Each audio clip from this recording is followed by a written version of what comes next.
Soriano, a grade 11 student of Davao City National High School.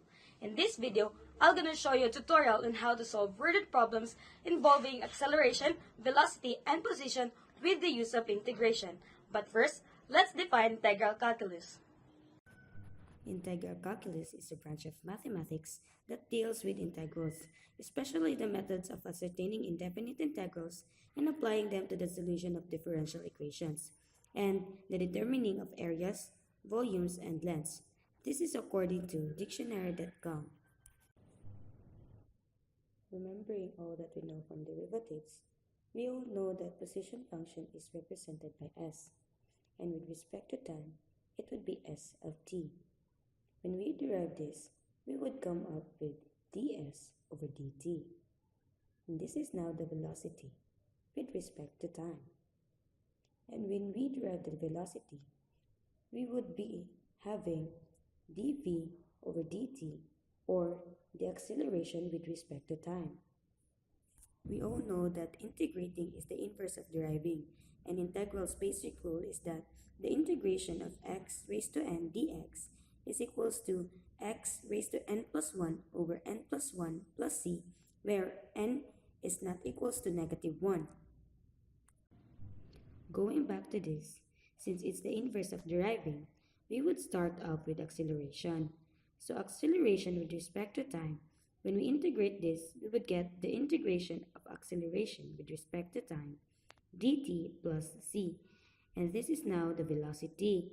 And when we integrate the velocity, we would get the integration of velocity with respect to time, dt plus c. And this is now the position function. After knowing all the basic information, we can now take my example problem.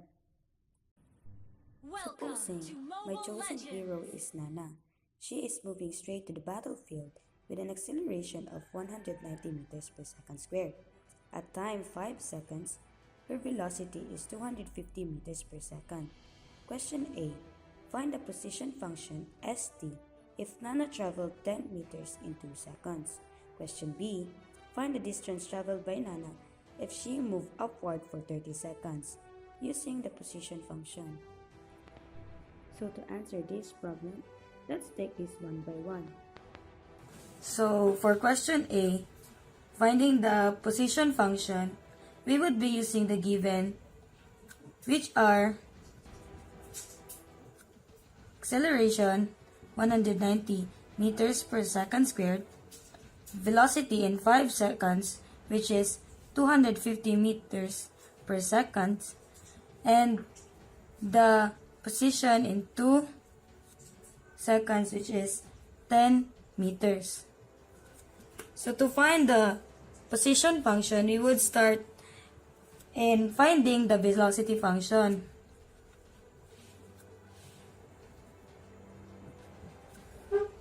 So first, we would be using this. So you all know velocity function is the integration of acceleration with respect to time dt. When integrating this, we would get at plus c.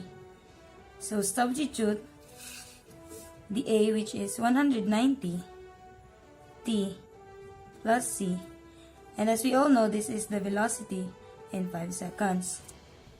So we all know that the velocity in 5 seconds is 250. We would substitute it, making this 190 times 5, following this t plus c. So 250 equals to 950 plus c, and c would now become negative 700. So the velocity function would be 190 t minus 700. And we will be using this to find the position function. So to find the position function, we know that it's the integration of velocity function. So position function is the integration of velocity with respect to time dt. When integrating this, we would get vt plus c.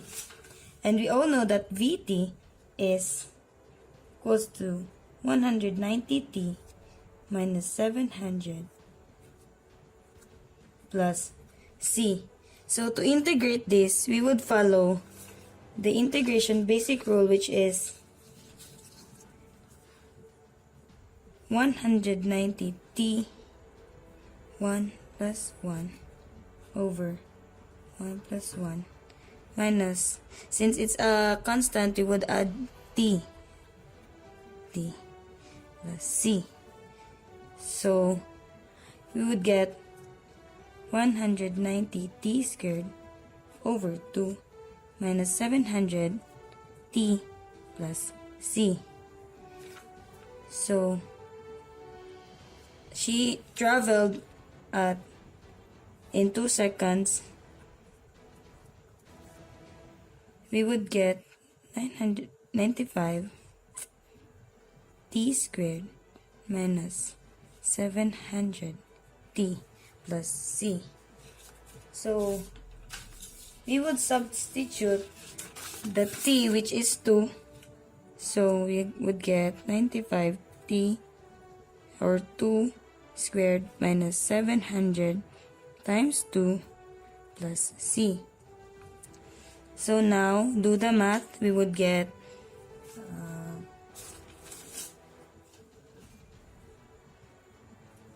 380 minus 1,400 plus c.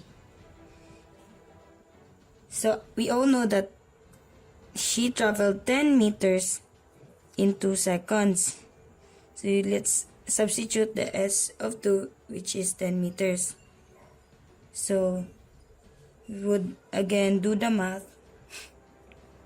10 plus 120 is equals to c, which would become up with c is equal to 130.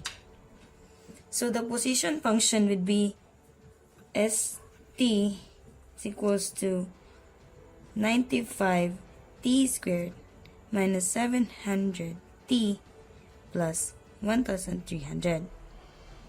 So that's the position function of the given problem. So for question B,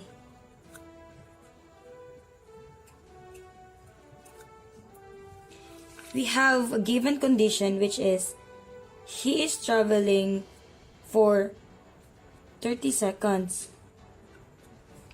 And given that the position function is st is equal to 95 t squared minus 700 t plus 1300, let us just substitute 30 here as t. So we have s of 30 is equal to 95 times 30 squared minus 700 times 30 plus 1030. So we would be doing, or we would be computing this, we would get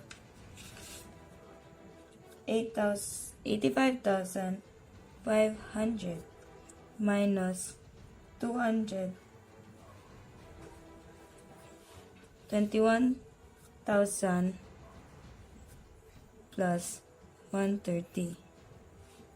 So we would get 65,530 meters. So as of 30 seconds, Nana has traveled 65,530 meters. So this would justify her velocity, which is equals to 250 meters per second.